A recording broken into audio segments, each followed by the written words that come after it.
Yoy! I'm not gonna worry about your level of concern. Yoy and double yoy! We talking about Twitter. Triple yoy! Think of how stupid the average person is, and then realize half of them are stupider than that. Quadruple yoy! Never give up on the Steelers. I don't know. That's all, I guess. Don't we have... We're not urinating on the fire, man. That's what I was There you looking go. for. It's There not you time to urinate on the fire. Ooh. In fact, We're going to unleash hell here in December. Oh, it's there it is. still unleashing hell Oh. season. This is the place where your feelings don't matter. Check your feelings and opinions at the door. Check your knowledge, air quotes if you're not watching on YouTube, at the door, because this is where reality come calling. Becomes real. This is where reality comes to become real. It's what Shin's talking about. The conversation about the Steelers' social media conversation, exposing all your hot and toxic takes. And I had to check out because God. Yeah. I was worried about you this week. I really was. Are there any fans? I forgot. We're not fans. We're the fancies. The king of the fancy. Where are my subjects? Where have they gone? They do seem to have migrated, your leech. Like on a whim. It's. I mean, I know it's not. Two losses in a row isn't a whim. It was a bit more than a whim. It was more. Yeah, it was whim plus. Whim plus. Whim less, actually. Anyway, yes. Still whimish. Whimish, yeah. I'm Kyle Kreis. I'm here with Greg Benevent. Hello. On the ones and twos. Oh, yeah. Happy-go-lucky. Laugh it up. Modell Meatball. Rob Banks. Hey-o. Lots to be laughing it up over there. Good old Joe Flacco. Who would have thought? I'm glad that we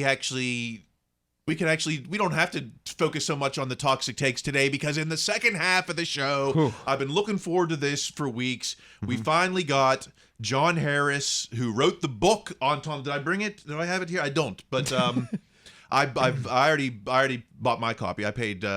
Man, these hardback books aren't cheap. Yeah, no.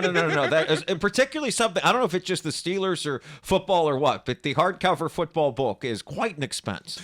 John Harris, former Trib reporter, wrote the book on Tomlin. Tomlin, the soul of a football coach.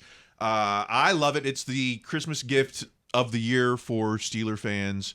We're gonna talk to him coming up. I gotta find out who was the mysterious fifth interview candidates, right? For after Cowher left, because we know, right? We know Wisenhunt, Grimm, Tomlin, of course. Chan Gailey was the Cowher pick. And then there are two others, which I'll tease. I know who one is. The one is a mystery. Okay, but the one still is, it's still in the league somewhere. Okay, somewhere out there. It's a mystery. We'll ask him about that. I want to ask him about the BA firing Bruce Arians, because I think we still don't know the full story on that one. And maybe for the Modell Meatballs here, the Cleveland Brown who helped bring Tomlin to Pittsburgh. Yes. Okay. Hey-o. You know, Browns passed on Roethlisberger. That wasn't their first mistake. It was passing on Tomlin, the Cleveland Brown who brought him to Pittsburgh. We'll find that out when I talk to John Harris in the second half. And maybe our Steelers Christmas gift guide. Oh, okay. Oh, good. Okay. We'll see how time is. Yes, we will. Yeah, we are not doing this for several hours. Yeah, we've already 4 minutes in just blovicating about how good the second half is. Right, and there's plenty of blovicating to come. So why don't we get to the takes? Starting with, because, right, it's like now is the Tomlin haters have come out. It's like, it's like when you got the gremlin wet, all of a sudden they've multiplied. Oh, yes. This is their Christmas has come very early. Oh, gosh. Tomlin hater Santa at Blitzberg. Is the Steelers' Mike Tomlin era nearing its end? I feel like this has been the conversation all week. Is it time to move on from it? Because now it's like, oh, well, they're moving on from Belichick. Let's move on from Tomlin. Which we're still not 100. That's one reporter for NBC Sports Boston that says they're moving on from Belichick. Like, I'm going to need a little more than that, too.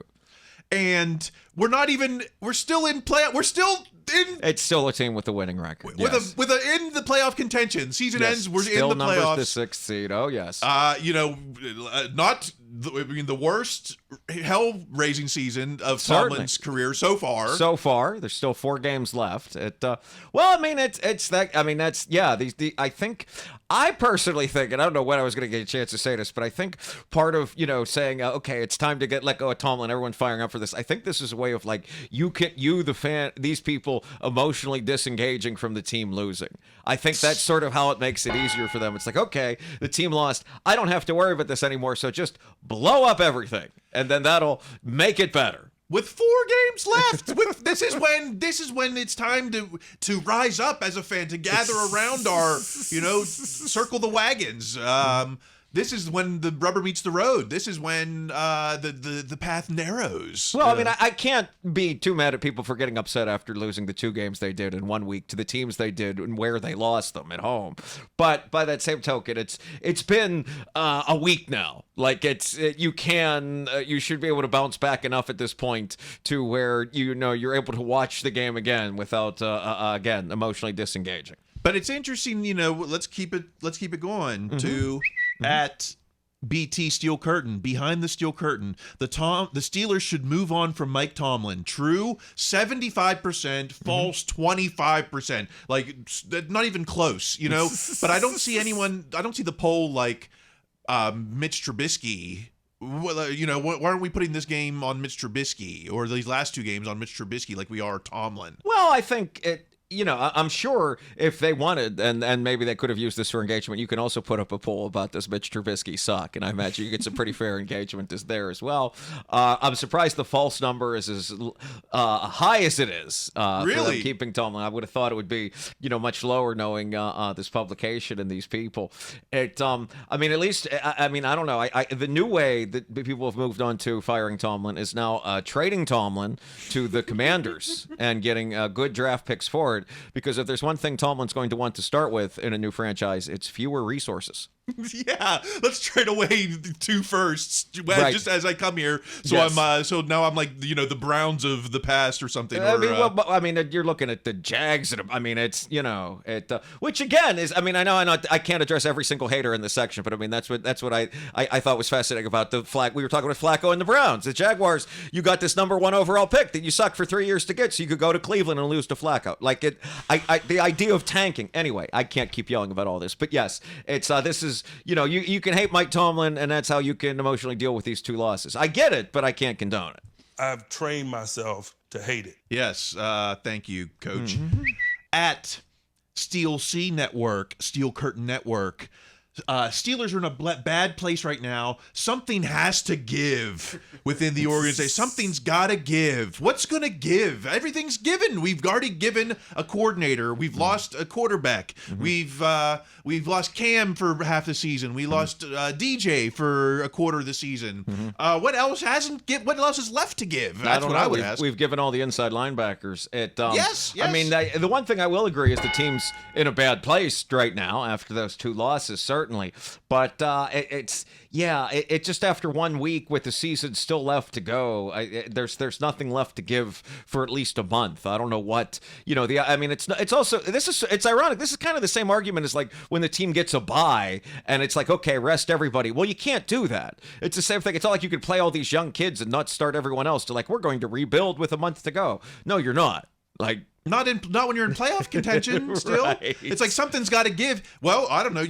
We win against the Colts and all of a sudden we start talking about playoff scenarios. Right, exactly. I mean, they have to win against the Colts. We said they had to win against the Patriots too. But they definitely have to win against the Colts, yes. How about at Pittsburgh Sport, Steeler Takeaways? This guy is my secret low-key hater of the year, I think. I don't know. Pittsburgh Sports. Maybe the Steelers needed this. This team has been treading water for years. Change won't come until ownership accepts it's truly broken. 9-8 seasons gave them false hope, but this is hopeless. You can't turn a blind eye to how bad this has gotten now. This could still be better than 9-8. We still on pace to be better than 9-8. This is no different than. I see us no different at 7. What was the best? What's Super Bowl 40 year? Oh, the Super Bowl 40 year. That was 7-5. Yeah, right? yeah. I mean, yeah, 11-5 at or something like that. They were the 6th seed, but yeah. I mean, again, this is what I was talking about the when you start talking like this about this is when you do that emotional disengaging thing. Like this is. I keep saying the team. Maybe the team should tank for picks. You, the fan, can tank.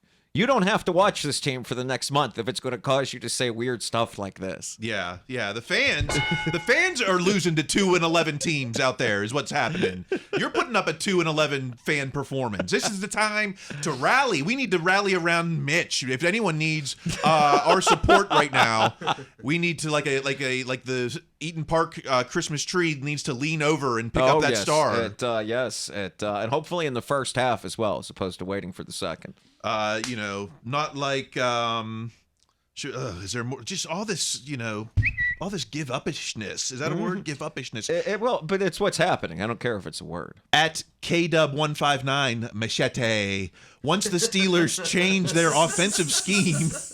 Once the Steelers change their offensive scheme to catch up with the rest of the league, upgrade the O-line, and get creative/aggressive with the play calling, I just know the team will be fun to watch again. The blueprints are there. Tomlin and the Rooneys just need to make the changes. If you're not having fun, I got in a fight with someone on Twitter this week because they were like, because I was like, if you didn't have fun during the Duck years, then you're the problem. Like, it's that was such a fun year. I mean, and in large part, that's because there were no expectations for this team, whereas these people are struggling to deal with these whatever expectations they had. Another problem of online. Now is the time to have fun with it. We got 4 games. We've got to win 3-1 or 2-2 at least. At least. Well, the next 2. I mean, you can lose. Yeah, I mean, after that, it gets a little hinky. But yeah, they have to win the next 2. But I will say this is one of the most positive takes you have in here, because that's the one that said Tomlin and the Rooneys make the changes, as opposed to getting everyone out of there and having, I don't know, whoever. What was my favorite? The Detroit offensive coordinator is the coach they all seem to want this week, and it's like, yes, that's who's going to turn this franchise around. He was good on Hard Knocks. He was good on Hard Knocks. Yeah. Okay, you can bring Larry Foote and Deuce Staley with him. Gosh. I know, because we got to get to the interview in the second half, but how about at Ryan Mess 90, Ryan M. I enjoy having a team that has not finished below 500 in almost 20 years.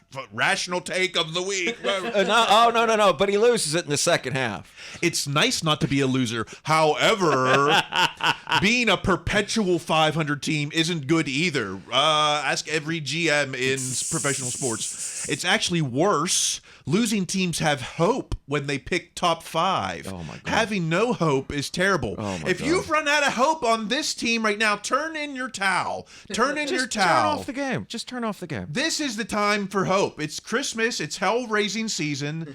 It's, this is the time for hope. No. If you have no hope, that's on you. I mean, the Penguins seem to maybe turn the power play around. The Pirates signed that big guy. There's plenty of you to be hopeful for. Picking in the top 5, that's not really hopeful. That has a pretty not great track record of working out just from this past weekend when we saw, what was it? Our man in Jacksonville there, Trevor and Tua, both lose. There is the top 5 is by no means this big thing. No. It's nice not being a loser. No, then enjoy it. And perhaps try not to invite that with your own behavior. Couldn't say it better myself. This one got under my skin. At Fanta Skippy, Jeffrey Benedict. Before Dan Rooney, 0 playoff wins. Dan Rooney era, 36 playoff wins. Post Dan Rooney era, 0 playoff wins. Not a coincidence.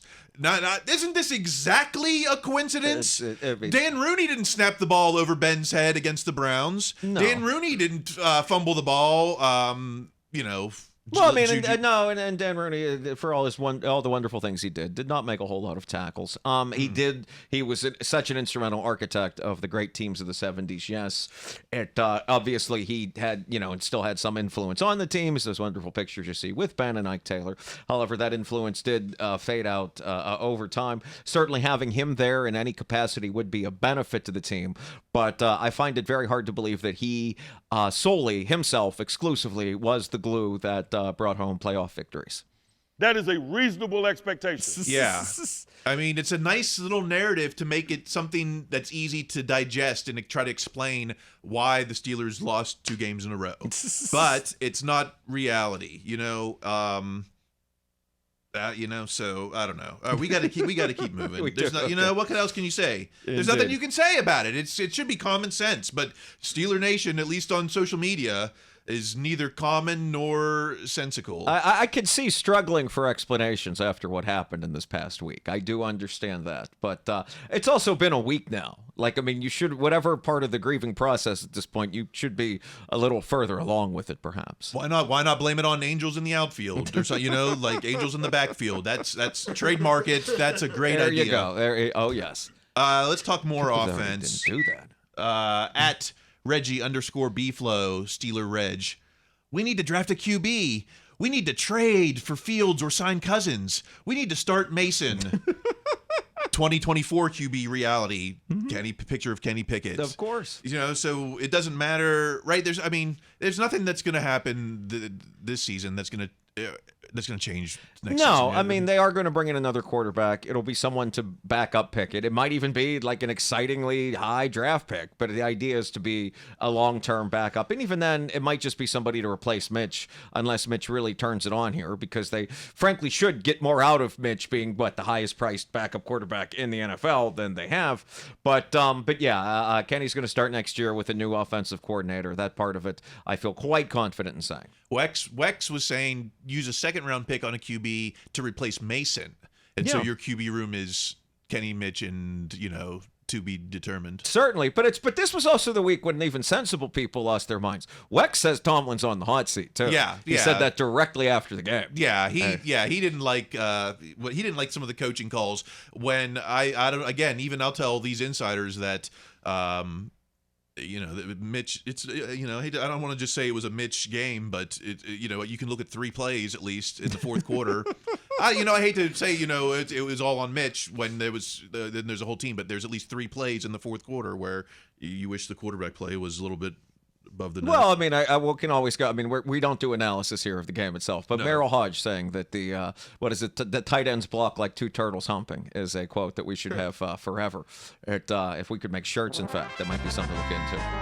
Yeah, I believe Hodge now. Right after what he said about Johnny Football, after Devin Bush. I take him at his word. Devin Bush was impressive. That was really something. He's not throwing coaches under the bus on Ben's podcast or on 93.7, but he is, putting the, tight ends are Muth and this, Washington got destroyed by that guy with the Pats. I mean, that's the one thing I've seen on a couple clips is dudes just throwing him around.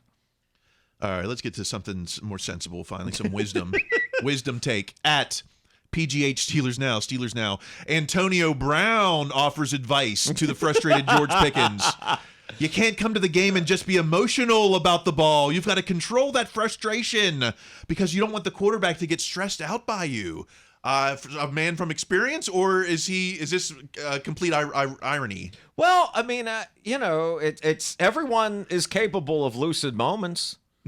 Everyone can be sensible from time to time. Everything Antonio Brown here says is correct. He's certainly a trustworthy source on this particular topic. But yeah, I do not need A, to hear this, or B, because as soon as this came out, then you had all the trolls, ones in the Pittsburgh media included, saying like, now it's time to get AB in the Hall of Honor. No, it isn't. Not anytime soon. Not after he dissed Matt Canada with the Hitler I mean, stash. and not even that, but like just because they mentioned, oh, well, they let Harrison back in. It's like, yeah, because they could look at a Super Bowl winning play. If this team wins another championship sometime in the future, then sure you can have AB come back and go in the Hall of Honor. Be fun. Look at this. Then not just this was the last team. This team was very good when this player genuinely quit on it. True. Let's talk defense. At Tommy Jaggy, smelling salts and a tinted visor don't make a concussion magically disappear. The Steelers put TJ Watt's long-term health at risk by sending him back into a blowout game against a 2-10 football team. Absolutely shameful. I don't want to, this, I'm not putting this on coaches, because I'm sure TJ was doing all he could to get back out there. We heard about how Polamalu would do everything he could to mask, getting his bell rung, getting taken to the prom, as they said. So, can you fault TJ wanting to get back in if he, even if he believed he may have had symptoms? But the only person here to really fault is the doctors, right? They do a thorough examination or whatever an examination you can do on the sideline of a football game, and then they make the decision that the player can go back out there. It's not even up to Tomlin. If TJ hid symptoms or whatever, again, this is on the doctor to be able to tell that. It's not, TJ's a player trying to get back out there. I don't see this as absolutely shameful. I don't see this as some weird indictment of the Steelers. I know there's been lots of big talk tossed about of the union or others investigating it, but no, that's not going to turn up anything either, because it seems like whatever protocols there are here, whether or not they're all that rigid or not, seem to have been followed. If you're serious about safety in football, then you've got to turn off football. You can't really watch the game. There's no, there is no safety. You've made whatever moral compromise there is, and the television is still on. Okay, enough said. How about one more thing on the defense? At Pittsburgh Sport, Steelers takeaways again. So tell me how good this defense is. Most overrated unit in the NFL. I still 100% believe that. Although in the second half, it's got to be a 60-minute game. You can't play half and half, but in the second half, defense shut them out. Well, not even that. I mean, if you're going to say it's the most overrated unit in the NFL, you have to say it was overrated the time it was overrated. No one's saying it's the most overrated defense in the NFL when something called Michael Walker is out there getting picked on every single play. It's not the most overrated defense in the game with Trent and Thompson. These are two guys that would be not just on the Steelers practice squad, but on anybody's practice squad. Because they were, particularly in the case of Walker.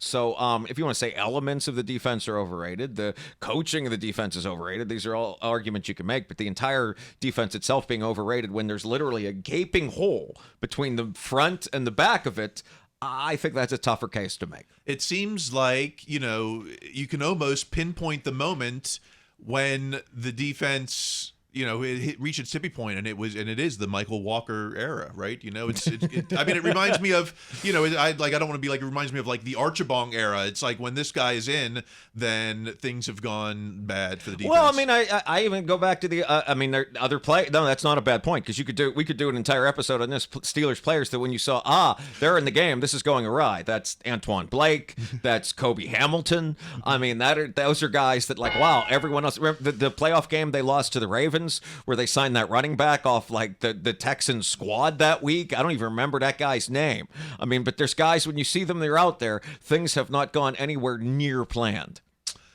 And that, you can't argue with that, right, Coach? I've trained myself. Nope, that's not to it. hate it. Well, that counts too. That's applicable. Hey, you know what? We've got this awesome interview coming up in the second half. Okay. Why don't we get to that? It's John Harris, former Trib reporter, author of Tomlin, the soul of a football coach. Plus our Steeler Christmas shopping list. I think we might go long. We might have time. Okay. All right, we'll see you in the second half. Remember the heartbreaks. Remember the tears.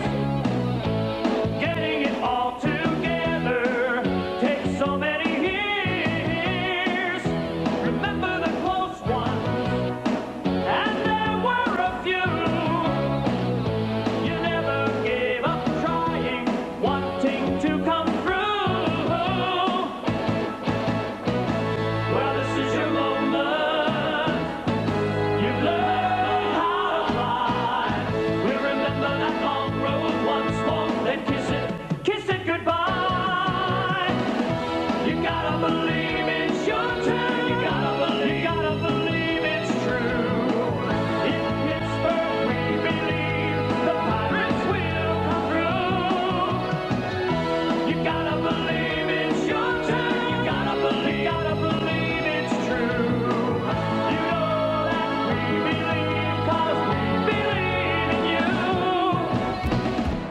right, welcome back.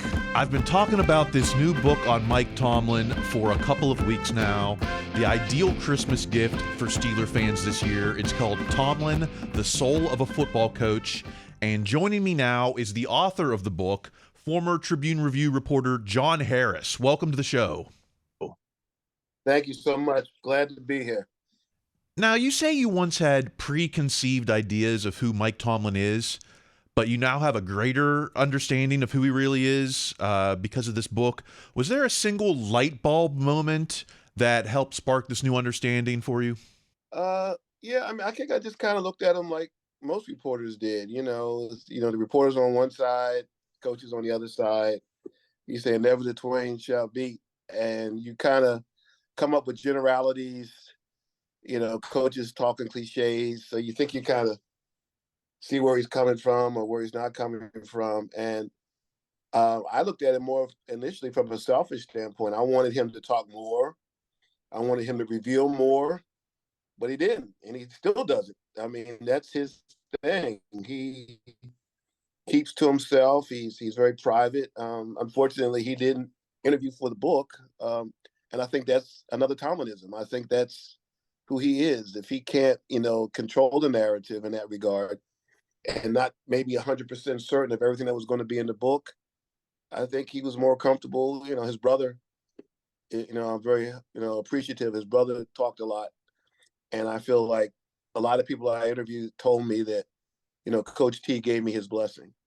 So I figure, with a lot of these biographies, people don't want it, don't want the biography written, or they don't want family or friends to talk to the writers. So the fact that he did so many people talk to me and mentioned it, I just believe that he wanted it, or he encouraged it. He just didn't want to have his fingerprints on it, so to speak. So that's something I learned about him, just the privacy, the total focus on football.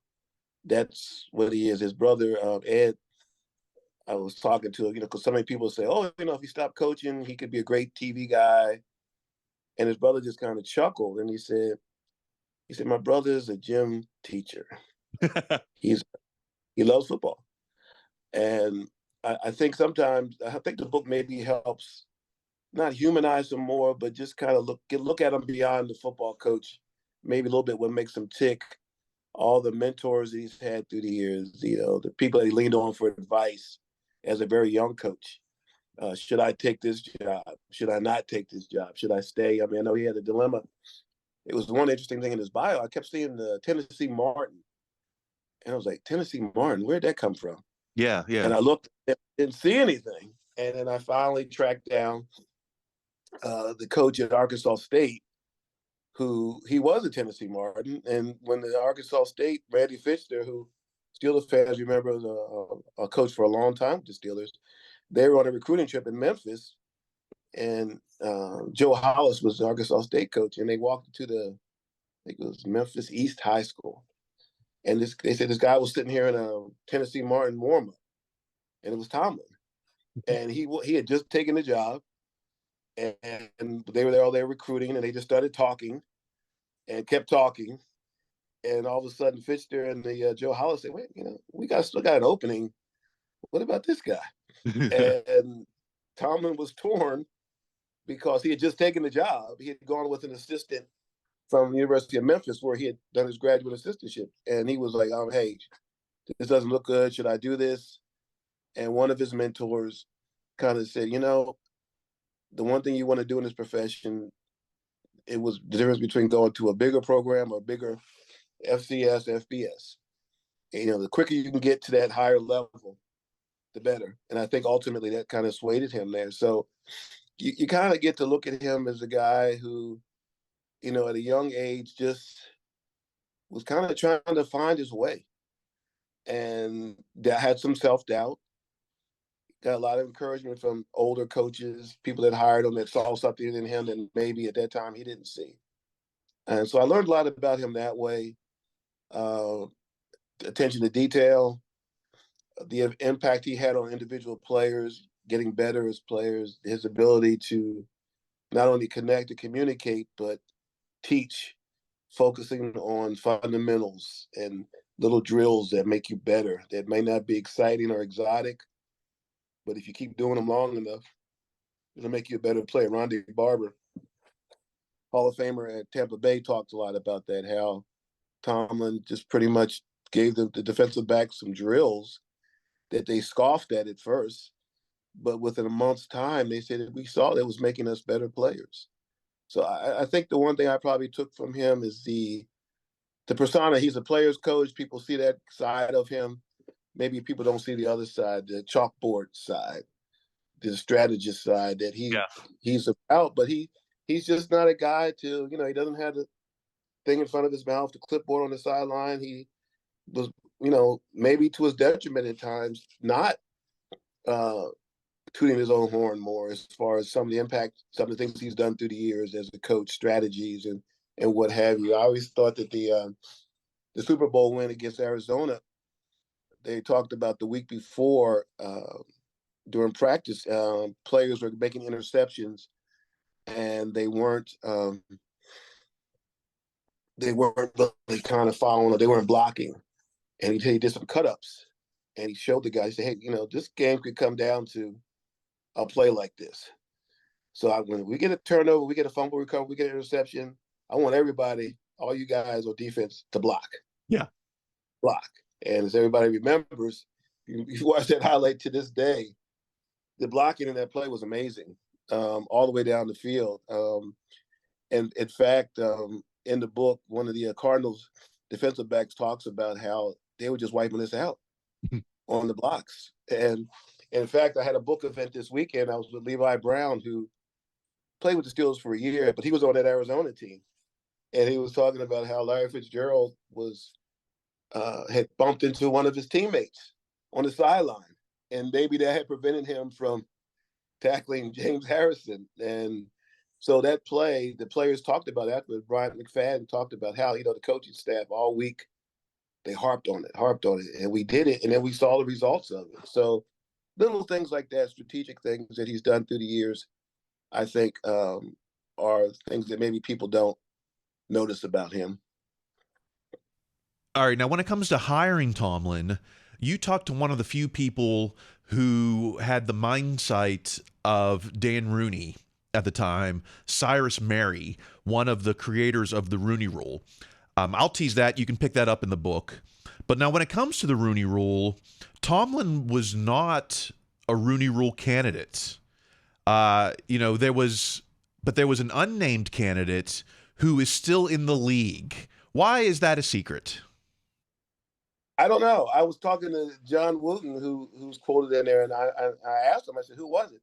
I prefer not to say he's still in the league. Now, I've been racking my brain trying to figure out who that is. And never find it out. But that in itself was like a revelation to me, because I'm like, Ron Rivera interviewed, and Ron Rivera, Hispanic candidate. So technically, Dan Rooney had satisfied, the Steelers had satisfied the Rooney Rule requirement. They'd interviewed a candidate of color. Then they apparently interviewed someone else. So Mike Tomlin they didn't have to interview Mike Tomlin. I mean, to be honest, perfectly honest with you, in the relationship between John Wooten and Dan Rooney, that went all the way back to when John Wooten replaced Chuck Noll at guard with the Cleveland Browns. There's so many stories within stories here that are amazing. And he had a long-standing relationship with the Steelers. He knew Chuck Noll. John Wooten knew Chuck Noll, not as Chuck Noll that we know, but it's just a guy he knew. And so it was different. It was on a different relationship. And, that relationship carried over with Dan Rooney. So John Wooten felt comfortable enough to where he could ask, he said, I'm just asking you as a favor, Mr. Rooney, could you just talk to this young man? And he did, and then brought him to Pittsburgh for the interview. So it's amazing how that all came about. So when you get more of the narrative and kind of put it all in perspective, it makes a little bit more sense, as opposed to just, this thing that, okay, they hired this kid because, they wanted to satisfy, because the name was Rooney and they wanted to satisfy the Rooney Rule. And I'm not going to say that the Rooney Rule didn't have something to do with it. It did. The Rooney Rule did have something to do with Mike Tomlin getting the job, because if it wasn't for the John Wootens of the world, and if it wasn't for the Dan Rooneys of the world, he wouldn't have gotten that job. John Wooten, a Cleveland Brown. How ironic. Yeah, exactly. Yeah. I'm going to meet with him this week. We have a book event in Fort Worth, and I'm going to have him tell that story a little bit, because I truly believe that his influence in the league and with that particular situation is a story that really, I don't think it's really been told that much. And it just puts the whole Mike Tomlin, story in perspective. And just they talked about the pressure of that Super Bowl that the Fitz-Pollard Alliance felt, because you had Mike Tomlin going up against Ken Wisenhunt and Russ Grimm. Yeah. And they're like, how Steelers fans were looking at it. It was like, hey, what if Steelers had lost? And Mike Tomlin had lost to the coach that the Steelers had passed up. And he was like, wow. He said, so we were feeling a lot of pressure. He said, I don't know how many people were looking at it like that, but he said, that's how we were looking at it. I'm sure Mike Tomlin was feeling the pressure. And for the game to end the way it did, I mean, that was just unbelievable. Oh yeah, best ever. Now, when Tomlin is hired, Sports Illustrated gets the scoop before the locals. Now, Pursuta has that Russ Grimm will get the job. I mean, was that a highly placed source? Do you know who his source was? I mean, out of respect to Mike, I mean, I know who it is. He felt comfortable enough with it, as I write in the book. And I was kind of torn on that, because I know a lot of people probably at my former paper and in Pittsburgh are going to kind of frown on it. But I felt like we needed to tell the whole story, to also describe what it was a crazy time. That whole hiring process, it was unlike any other. It was going back and forth. It was going over here. It was going over there. It was this rumor, that rumor. And I think, my concern was it was just a source. And it was no one was named, no quotes. And I just felt like a story of that magnitude that you kind of want to make sure you cover your backside. Yeah. And we didn't. And I remember, I mean, I can still remember that feeling of the looks that you would get from people with Steel, and even Mike Tomlin, who knows how he felt through the years. Those are the guys that, wrote this story about me. Who are they? So it was, and I thought it was also a lesson in journalism. The rivalry between the Post-Gazette and the Trib, I don't think it's as strong now. And I live in Texas now, but I don't think it's nearly as strong now as it was when I was there, because that was just cutthroat, tooth and nail, didn't want to get beat. And I think the Trib, because we were the smaller paper, as I tried to describe in the book, we felt that pressure, that need to try to write a story like that. Because if we write that story, we break that story, that elevates us. That gives us some, credibility and clout. And I tried to write it that way so people could understand, okay, why would they do that? And I think if you read that chapter, I think it explains why we did. I just think and I think there was a way we could have done it and not been wrong, so to speak. But we went for the gusto, and we didn't get it. Well, it didn't seem to affect Pursuita's relationship with the team, because now he's with them. Hey, I see. So it's I'm glad. I mean, he's a great journalist. Mike, we covered many a game together, took many a road trip together. But here's the way I looked at it. His name was on it, but all our names were on it, because we worked, you know what I'm saying? We worked at the Trib too. Yeah. So it impacted all of us, myself, Scott Brown, who was the other beat writer at that time. So I took it personally because it affected me as a journalist, and just an interesting time. But that whole thing, yeah. And Mike Silver, who broke the story for Sports Illustrated, he was great. I talked to him, really good journalist. And he talked about, even after he had written his story, that Mike Tomlin was going to get the job. And then we came out, and he was starting to doubt it, because he said, wait a minute, this guy's from Pittsburgh. What does he know that I don't know? So up until the moment that the Steelers announced that Mike Tomlin, nobody really knew. It was just this great mystery and I hope I maybe uncovered some of it in the book, and then people, at least give people a different perspective, because I think there had been one narrative pretty much about how everything happened. I think my book maybe gets into that a little bit differently and shows another to it. Yeah, it definitely fleshes that out. So many details behind the scenes that fans don't know about yet. Now, the biggest mystery for me into Tomlin's career is Bruce Arians' retirement. Because in Bruce's book, he says Tomlin promised to get him a contract. And after meeting with Rooney, the first phone call is just, sorry, Bruce, I couldn't get you the contract. Yeah, it's funny because Randy Fichtner, who was also a coordinator, and I talked to Rip Shearer Jr., who actually, ironically, is Kevin Colbert's cousin.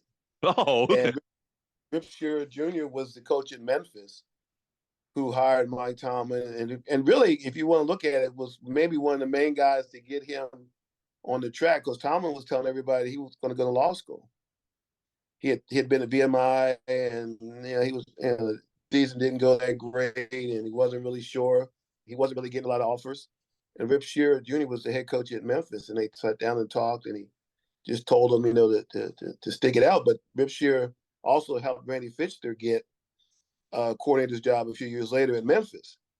And Rip said that when the Steelers let Randy go, he said, according to Rip, Randy was very surprised.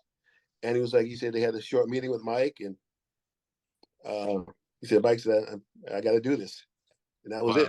Yeah. Which kind of maybe dovetails into what you're saying with maybe, and as I've always wondered, I know Mike always says that. He always falls on the grenade and says it was mine. But sometimes, you have to wonder. No, it may have been some other influences as well. We don't know that for sure. But, why would you he seems to be a straightforward guy. Why would you tell somebody that if you knew that you weren't going to do that? To me, you just say, hey, we're not going to be able to bring you back. You know what I mean? Because seems to be how he is. So maybe he thought he was going to get it. Maybe he had a meeting and then he was told no. I guess we'll never know, right? Until Mike comes out with his definitive book, right? Then maybe we'll know. Now, Tomlin gets a number of critiques that his contemporaries don't get. He won with Cowher's players, which you don't hear with Barry Switzer saying that he won with Jimmy Johnson's players, or the coaching tree, which seems to be a stickler for critics. Are these valid critiques, or are people just finding other reasons to find fault? That's a good question. I guess if he was losing, you could rip him for that, right? And he didn't lose, so he didn't win with his own players. And I think Joey Porter had an interesting quote in there. He said we had some Steelers teams that I thought we were going to do it all with it all, and we didn't. He said, so I don't get this. He won with whatever, and the same team was 8-8 2 years before winning the Super Bowl, and you can attribute it to a lot of different factors, but obviously Tomlin did some tweaking, did some things that got that team back. Not only did they get to the one Super Bowl, they went to another one. They lost it, but 2 years after that, they went to Super Bowl. So I think he was the coach of those teams, and just as he's now being, these are his players now, right? These are the players that Bill Cowher's nowhere around anymore. So the players that we see on this 2023 team are his players, right? So just as he's being critiqued and criticized for that, to follow your point, I think he should have been, hey, he did a good job. He came in, he was 34 years old.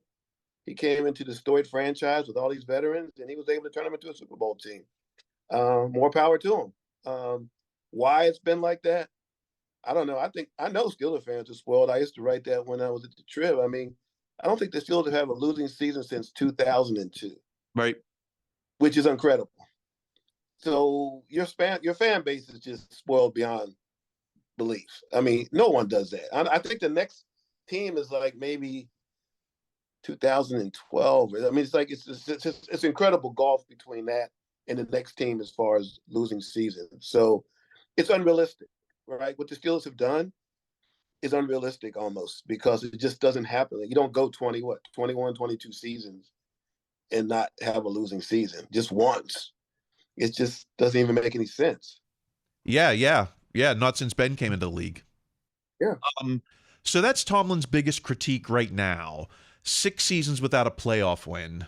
Now, a much different standard than Chuck Noll, who had 5 straight seasons without a playoff appearance, or even Cowher, who had 6 and 10 seasons.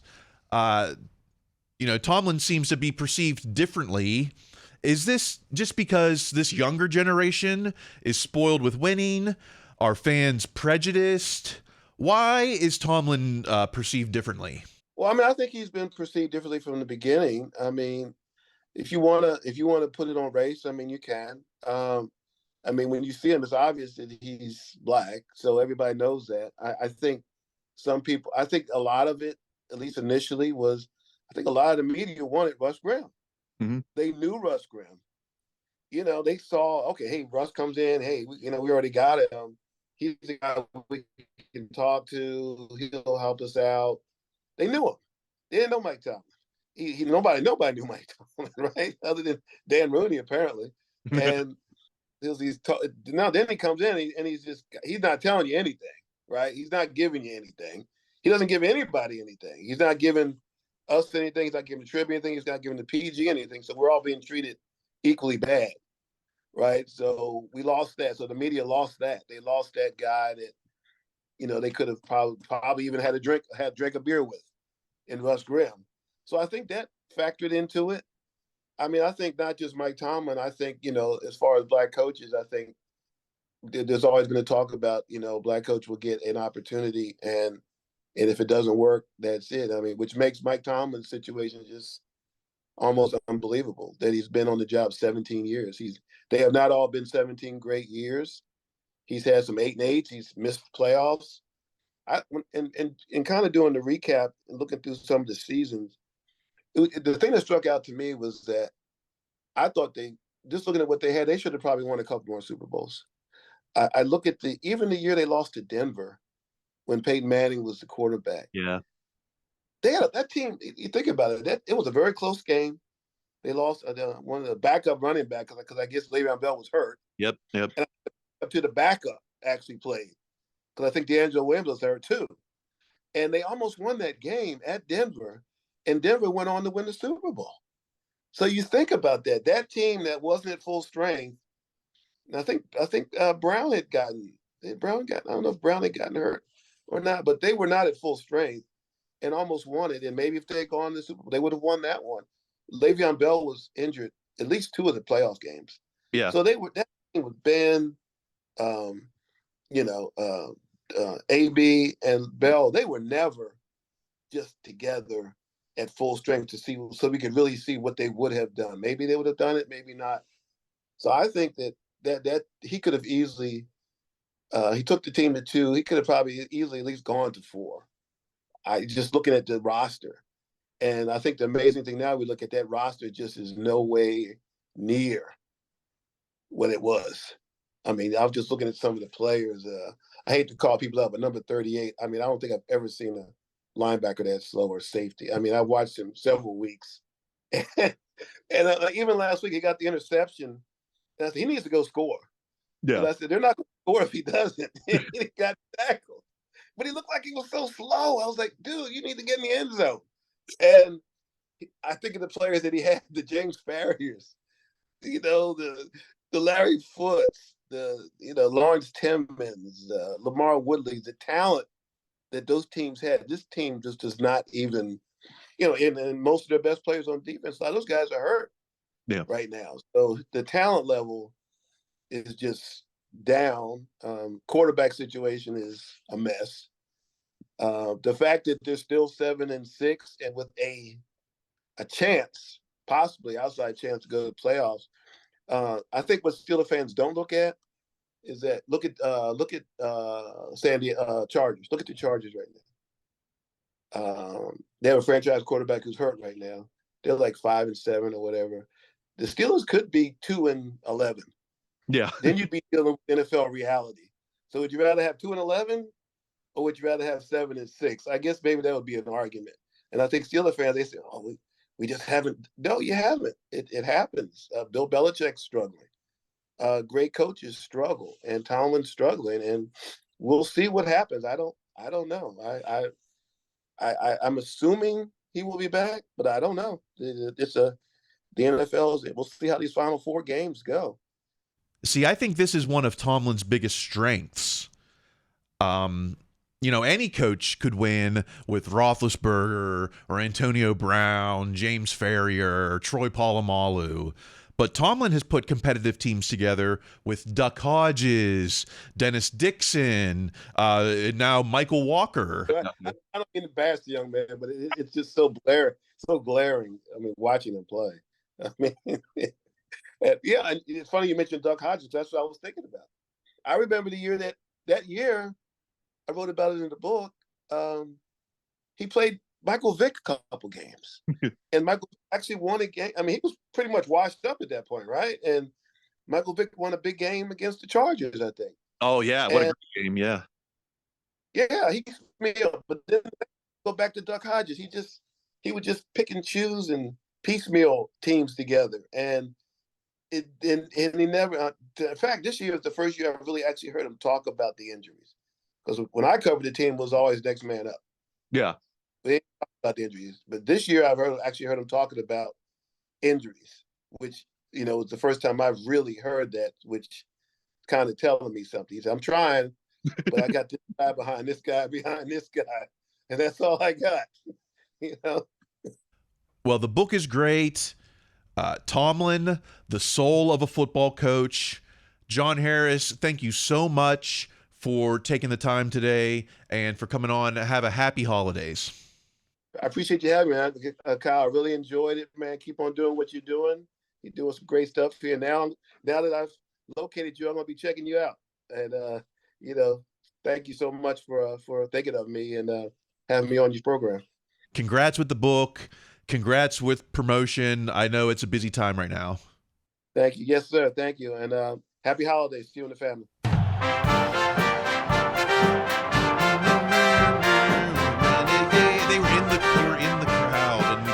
That bummed me out. That's a shame. Yeah, that's one of many shames about that game. I know. We got to make it up to them. Well, somehow. they were there for the 2011 Winter Classic, and the Pens lost that too. That's where Sid got the concussion. Sticks. How many times are we going to let them down?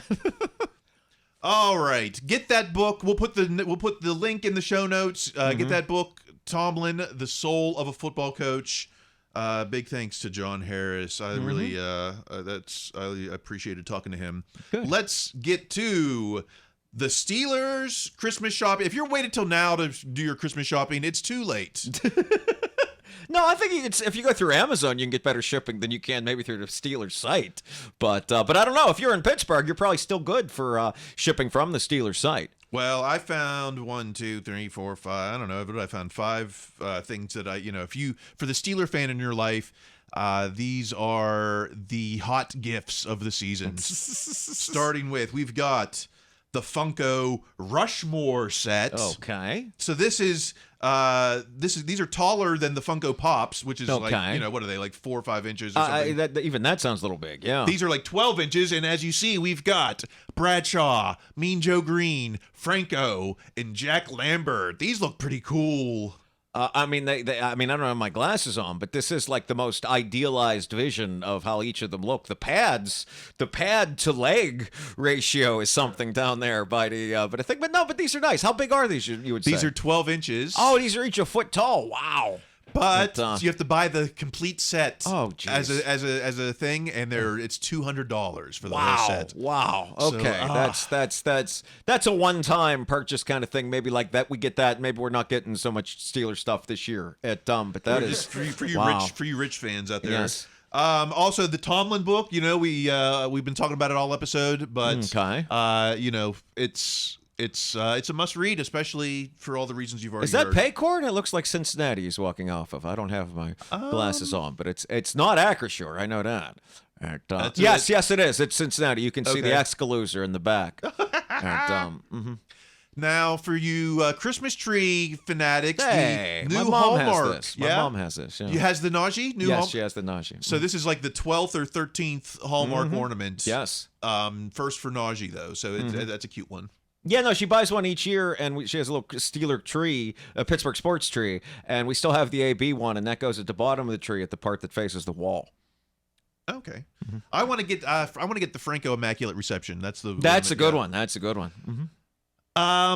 If you want to celebrate Week 12, Jalen Warren's Angry Runs T-shirt. Although I think the best run of the season so far it was Najee's, where he the one against Cincinnati. Yeah, that was brought pretty the whole great. team with him. It was also impressive because the ref did not blow it dead for stop of forward progress. But is he holding the camera stand? Is that what? It's like a little stick they do on that Good Morning Football show. Oh, I thought that was like where you put your phone or something. Okay, it's he looks genuinely angry. I mean, they gave him the note yell, but he's living up to it here.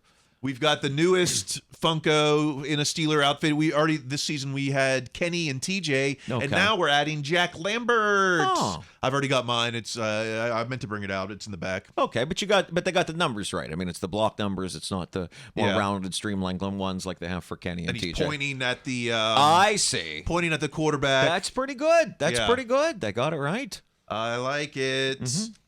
And for the Lego fanatics, this isn't Lego, it's Foco. Yeah, it's not exactly Lego. I forget. They might have some kind of different roles or something. I mean, it's probably good Lego doesn't have a monopoly on this. This is like an 1,800-piece 3D puzzle of Acrisure Stadium. Wow! And there's no way you can get it without it saying Acrisure, huh? You can't get like a Heinz Field one or it's like a throwback. I'm just guessing it, but no. But I mean, this. How big is this? You think? I mean, I can't really tell from this picture. I think it stands 12 inches tall. I think as well. Wow. Okay. So that's bigger than a lot of that stuff tends to get to. That's not bad. That's not bad. Well, I think I don't know. Did you already do your Christmas shopping? I'm trying to wrap it up. Yeah, it's I meant to do it earlier and then I didn't. I usually get Steeler stuff, so I'm maybe this is just me putting stuff on my wish list. Although I already have the Lambert Funko, but I usually get something Steelers. So Next year, what we should do is go through the weird Instagram ads you get of things made by shadowy overseas groups trying to convince you of things. I got an ad for a Pittsburgh Penguins official Aztec calendar.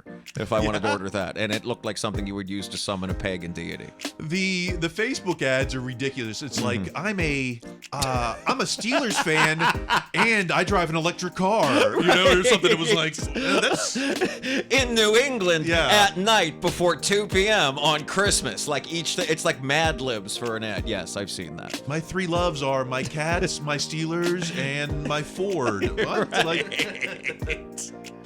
All right. That's what we've been talking about. That is what we've been talking about. Next week, a special episode, our Christmas card, our annual Christmas tradition. It's a wonderful Yinzer life. That'll be coming your way a week from now. Until then, keep the conversation going on social media. I'm on TikTok at Kyle Kreis. Greg, what about yourself? Alas, I'm on Instagram at Greg Benevent. B as in boy, E-N-E, V as in Victor, E-N-T. Just announced this week, coming in January, the game show Blank Slate, which you're going to see the worst game show performance. I was the celebrity panelist. As well you should be. And if you want to see the worst celebrity panelist performance on a game show. But Kyle left it all on the field. He explained this to me once before and earlier in the season, taping of our podcast. Kyle did what he could, from what I understand. And it may be my love of Pittsburgh that may have cost the guys the money. So we'll tease that for January when I get an exact date. But look for that Blank Slate on Game Show Network. All right, until next week, keep listening to your coach. Be their best selves. That's going to be required. Stay in school.